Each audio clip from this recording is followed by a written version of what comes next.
Hi, my name is Adam Thomas. I am the content creator here at Tree People. Brian Record here. I'm senior manager at Tree People, also our lead arborist, and I manage our forestry department. Today, we're going to be talking to you about some of the trees that Tree People plants in our urban forestry work and what goes into planning for making sure that they're the right tree in the right place.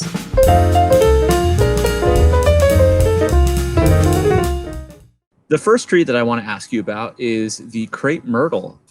I know this goes into 3-foot parkway sizes. Can you tell me a little bit about it? Yeah, well, the crepe myrtle is a deciduous, beautiful flowering tree, and it doesn't grow super tall, but it will grow out into a more of an umbrella shape. So it provides for good shade along streets and sidewalks. It also produces beautiful, beautiful flowers. There's many cultivars. There's red, there's white, there's pink, there's blue. It's a beautiful tree for a small space. The next tree I want to ask you about is also in that same sort of size bracket. Can you tell me a little bit about the Western Redbud? The Western Redbud, once again, one of the California native street trees that we can actually plant because it's not a massive tree. Most of our native trees are oaks and sycamores and things which aren't appropriate for streets. But this tree is definitely appropriate. It has beautiful heart-shaped leaves, which is lovely. But it also gets beautiful pink flowers before the leaves actually come out, attracting butterflies, hummingbirds, things like that.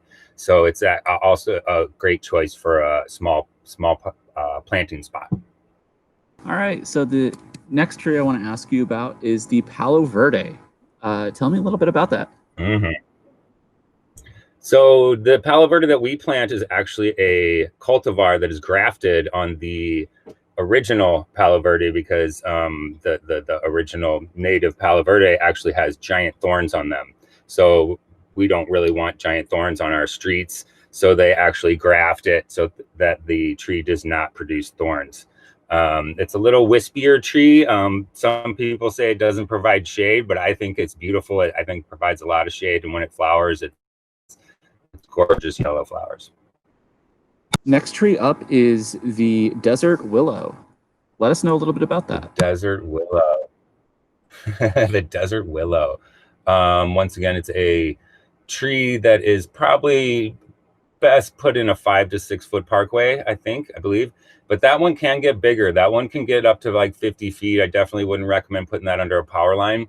It is an evergreen tree, so it works well for, shading between houses or, shading your house on the south side. When it comes to the desert willow, what does it produce any flowers or anything like that that people might find pretty? Yeah, the desert willow it's kind of like the Palo Verde, has very kind of indiscriminate flowers that once again will attract butterflies and different pollinators. The next one that I have for you is jacarandas. Tell us a little bit about jacaranda. Well, jacarandas I think they're gorgeous. They have the beautiful fern-like leaves, and when they flower, they're just amazing, beautiful purple canopies. Some people get a little irritated by them because of the debris after flowering, but they're gorgeous shade tree, and they can get pretty big. They can get probably 50 foot high, probably another 50 foot wide. Is there anything that you would like people to know sort of about planting trees and finding the right spaces for those? Sure.